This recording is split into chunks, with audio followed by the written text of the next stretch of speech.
Hello everybody and welcome to my channel. I'm Hannah and today we're going to be talking about every single top 10 ranking that I've had for the last couple of years.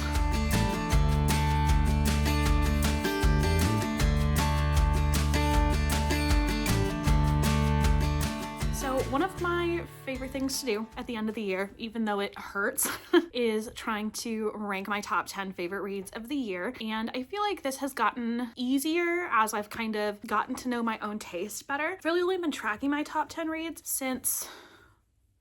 Hi. Hello. Since I started my Bookstagram, which was back in 2022. So even though I was obviously reading for many years before that, that's the first top 10 that we're going to look at. It's kind of to share some of my favorite books over the years, but also to kind of look at how I've grown as a reader and what kinds of things I really used to love and maybe don't as much now. Yeah, so I'm not gonna really talk about like each individual book and how it changed me and what it's about and all of that, but more just looking at 2022, 2023, and 2024 as a whole. And I'm pretty excited about it. So let's get into it. So I have my first 2023 or 2022 stack here. My number 10 on this list was Mad About You by Vari McFarland, and this is one of only a few books that were in my top 10 that I don't own a physical copy of. This was one of the first arcs that I ever read, and I remember that distinctly, and I really enjoyed it. I thought it was a good book, but I really couldn't tell you what it was about now, which is kind of funny. Then in my number 9 spot was Things We Never Got Over by Lucy Score. I still love this book, still haven't finished this trilogy, but I do think this was a good pick on my end. And then next in number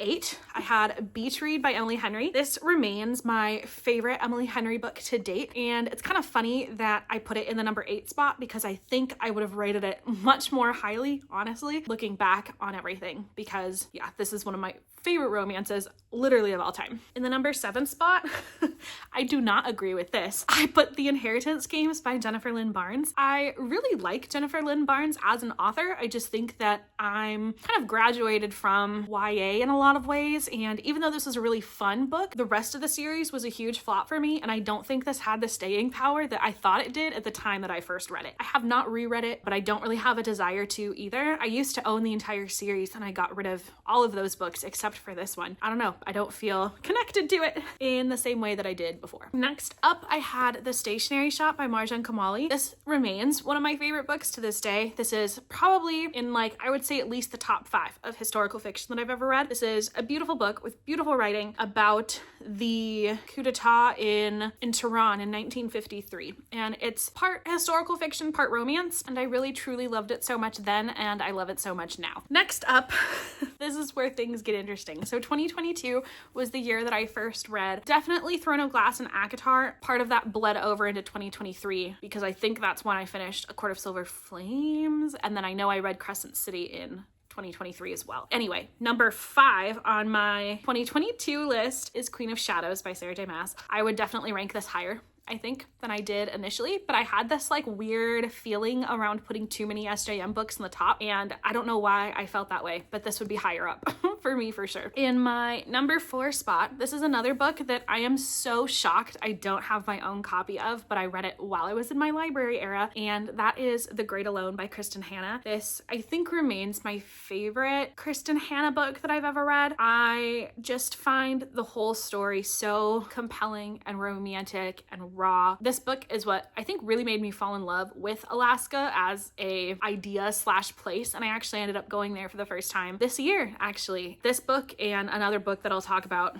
later on really were what started that desire for me, I think. I still love this book so much. In my 3rd slot, this would, I know I had a really hard time reading all of these at the time because I couldn't decide on the order, but for my number 3, I have A Court of Mist and Fury. This is one of my favorite books of all time, I think, and so the fact that it was 3rd is kind of upsetting. I still really love this book. I do stand by it being very high up in my rankings. I reread this book fairly often. It's so floppy because I'm just always in it.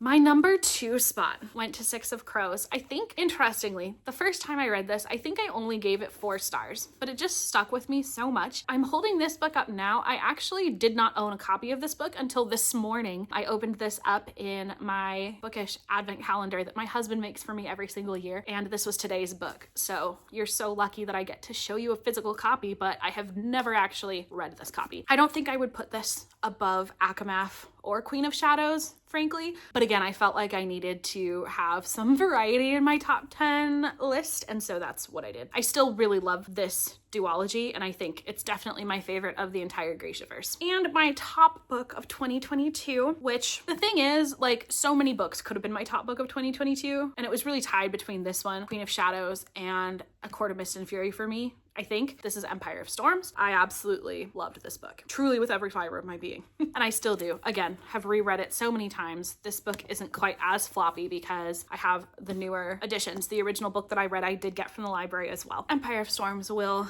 live in my heart forever as one of my favorite books. I do appreciate that my past self had some taste. And so that is all of my top 10 books from 2022, and I stand by some of them, not all of them for sure.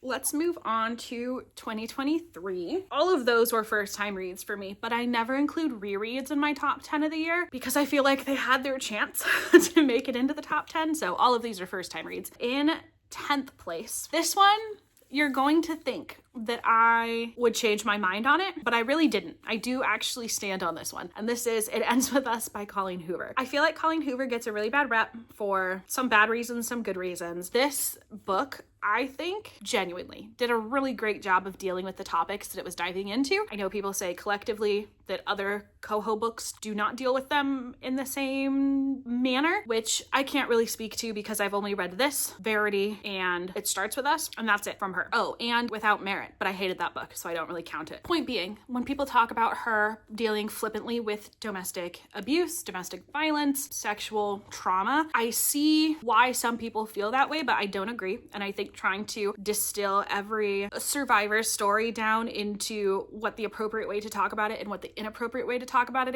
is not only impossible, but I think arrogant of someone to assume that they can decide that type of experience for somebody else and how they're supposed to go about healing themselves from it. So anyway, point being, I think that people need to get off their high horses a lot of the time about Coho's books because she does pull from a lot of personal experience about the topics discussed. Different soapbox. I would say that this had a huge impact on me when I first read it, and for that reason, I would keep it in my top 10. Next up in number 9 is Book Lovers by Emily Henry. I would keep this one. This is my second favorite Emily Henry of all time, and so I'm happy that it made it to a spot in my top 10. I loved it so much. Next up, this next one, I would definitely keep in my top 10. I think I would maybe even raise it, the amount of time I spend thinking about it. This is Part of Your World by Abby Jimenez. Alexis is one of the, I think, female main characters that I relate to the most of any book I've ever read. So the fact that this is 8th is kind of embarrassing to me. I do love this book so much, and I stand on that for sure. Next, I don't have a physical copy of this. I originally had gotten my physical copy from, I believe, a Little Free Library, and I think I gave it to my mom to read, and I don't think she's given it back yet. But this is Nora Goes Off Script by Annabelle Monaghan. I feel like I have this experience with a lot of Annabelle Monaghan's books where I read them and I absolutely love them at the time, and then I couldn't really tell you a single thing about them a year out. So I know this one had a huge impact on me. I remember it being about like a movie star who is staying in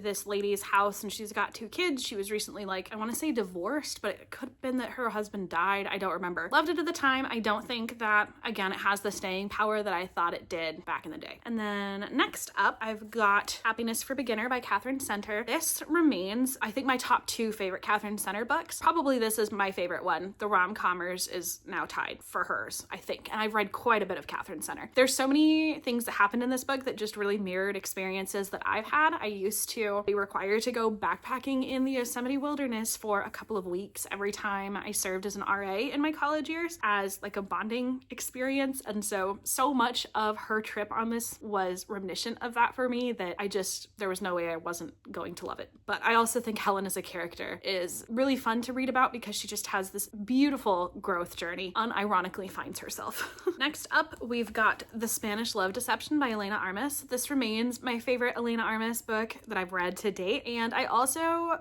still love it so much. I don't think that I would put it above some of the other books that I put it above, just because it's more fun and silly and not something that really like long-term impacted me, but I still love this book so much. All right, next I grabbed The Inadequate Heir by Danielle Jensen. I own the trad pub copies because I think they're so beautiful, but the one that I actually read was the indie version, and I love these covers as well. Definitely my favorite book to date that I've read of the Bridge Kingdom series, but I did stop after this one, so I need to finish it up or at least catch up with what's out. I think I would stand on this. I really loved this. Next up, this is maybe a controversial one. This is Ignite Me by Terry Mappy. I love the Shatter Me series. This is by far my favorite book in it. There's just very few things that beat Aaron Warner and Juliet for me, like very few things. And I know people have all sorts of feelings about this series in general, but if you're looking for a good upper YA dystopian book a la Divergent, Hunger Games, that kind of thing, you would love this one. Start with Shatter Me. Obviously, this is a series. They're meant to be read in order, but I do think I would stand by this one. My top two for this year are still possibly like in my top reads of all time books. This one's The Simple Wild by K.A. Tucker.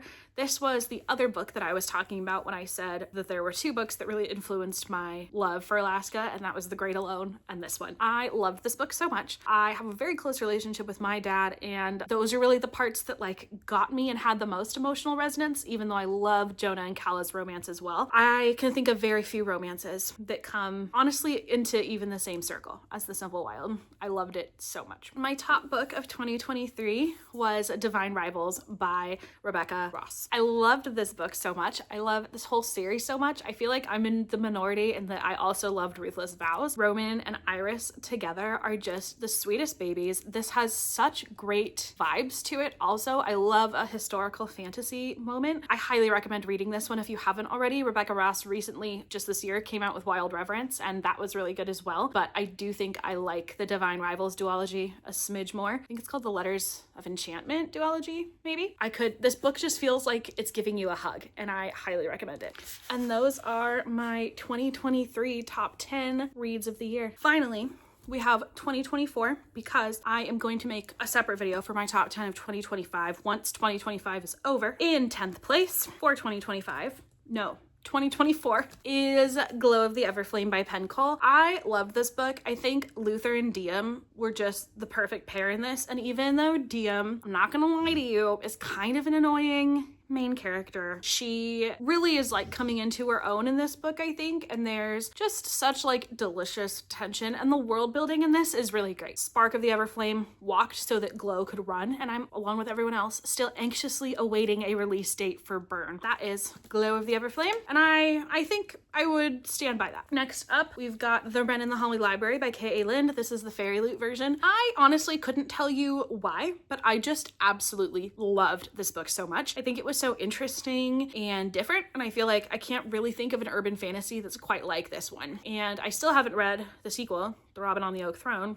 even though it is right behind my shoulder right here, but I am looking forward to that day when that day comes. So I still support myself in selecting this as number 9. Number 8 is Juniper Hill by Devney Perry. I loved this book. I think honestly, the whole Eden series I really liked, but particularly Juniper Hill and Sable Peak were my two favorites. This one is just so fun. I'm not always a big, I feel like, contemporary romance reader, just because I read so much romantasy and fantasy that regular contemporary romance kind of feels like it loses its luster almost when you don't have things like Fated Mates and Bat Boys and Magic Systems and all of these other things that make the other series so epic. But this was epic in and of itself. If you haven't heard of the Eden series by Devney Perry, it is a romantic suspense series. So there's mysteries that are kind of self-contained to each book, and each book is about a different sibling and their love story. This is book number 2 in the series. The first one's called Indigo Ridge, and I would highly recommend reading them. Next up, one of my favorite romances of all time. This is You with a View by Jessica Joyce. Again, I had very similar experiences to so many things that happened in this book. They went on a road trip through kind of like the southwestern states that I did almost to a T back with one of my best best friends in 2022. And so reading about it was like, it just put me back there and it was really fun. And this road trip ends in Lake Tahoe, which is where I was going to get married and I live really close to, so we go there often. Female main character is from somewhere in Marin County maybe, which is very close to me. So I loved this book. I felt like I related to a lot. I loved the characters. I would highly recommend Jessica Joyce. If you're not sure if you like contemporary romance, I think if you don't like Jessica Joyce, I don't know what to tell you. We do not have the same taste.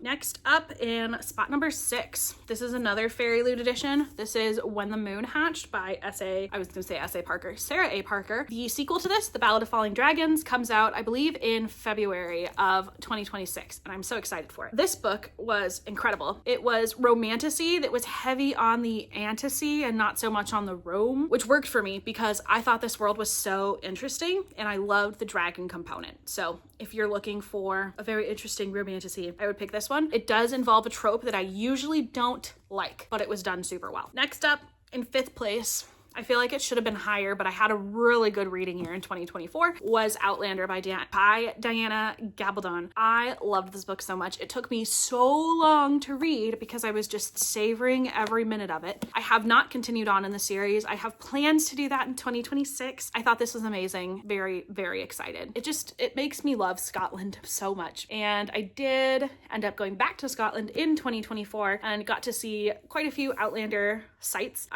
It was such a good time. It's so fun. This immerses you really in the world of Scotland, and I think there's a reason that it's so popular, and it's mostly because of that. In 4th place, this is probably my most unknown, least known book in my entire lists from all 3 of these years. This is Letters to the Lost by Brigid Kemmerer. This is one of her YA contemporary romances, which, if you've been paying attention to my reading taste, I do not usually love YA contemporary romance, but this one cracked me open. I loved it so much. If you're someone who likes 5 Feet Apart, if you were obsessed with The Fault in Our Stars, Looking for Alaska, those types of books, I think this will hit you. This is about 2 teenagers dealing with grief, finding each other amongst that. It also has a letter writing trope, which I love, kind of reminiscent of Divine Rivals, not because it's magic, but just the letter writing. I'm obsessed with this book. I want to do a reread soon because it just hit me so hard. Letters to the Lost by Brigid Kemmerer. There's so many books I feel like should be rated higher, but I wouldn't move this down, so I don't know what we're supposed to do with that.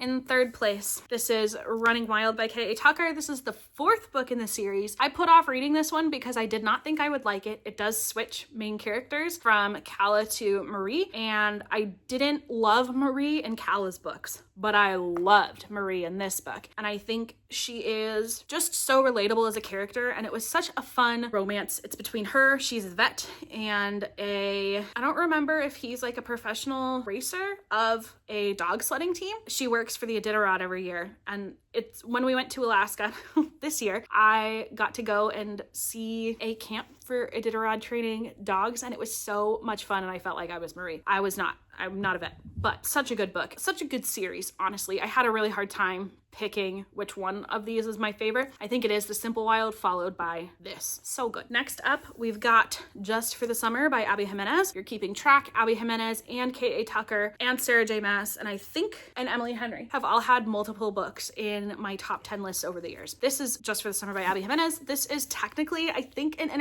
interconnected standalone, but you gotta read Part of Your World and you've gotta read yours truly before this one, or it will not hit the same. An incredible book. One, because Justin, the male main character, is amazing.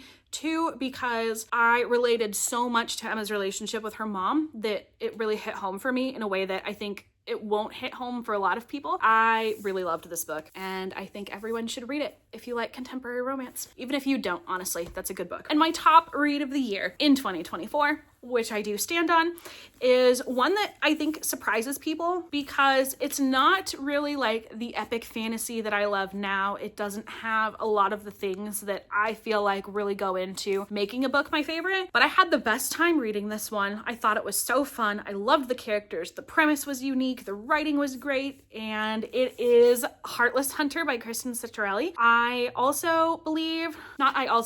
know for a fact, outside of the US, this book is called The Crimson Moth, and my copy was signed in person by the author because I went to a release event for Rebel Witch, which is the sequel to this book. Got her to sign it for me. I just loved this book. I think this is the epitome of what romantasy at its best can look like. Enemies to lovers, subterfuge, rebellion, magic, like secret witch trials. It's amazing. I love this book so much. And I do, like I said, stand on it being my top book of the year because, again, I did have the best time reading it. I do think probably in like quality, it is equivalent to a lot of the books that are lower on the list. I loved this one.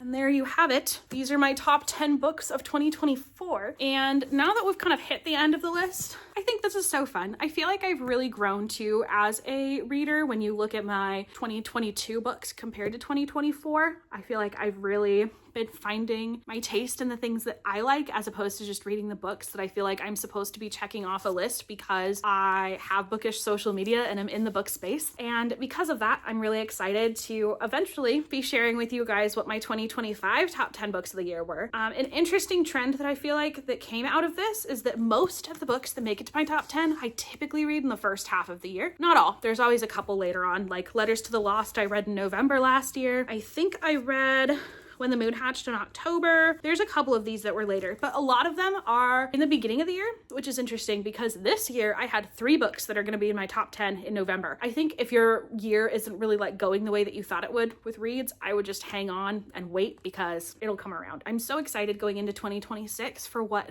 books I'll be talking about with you guys next year. I just am so grateful for this space and I'm really thankful for all of you guys, especially those of you who are still watching up to this point. And if you are still watching, go ahead and drop a book stack emoji in the comments so I know who the real ones are. With that, I will see you guys in the next one. Thanks for watching.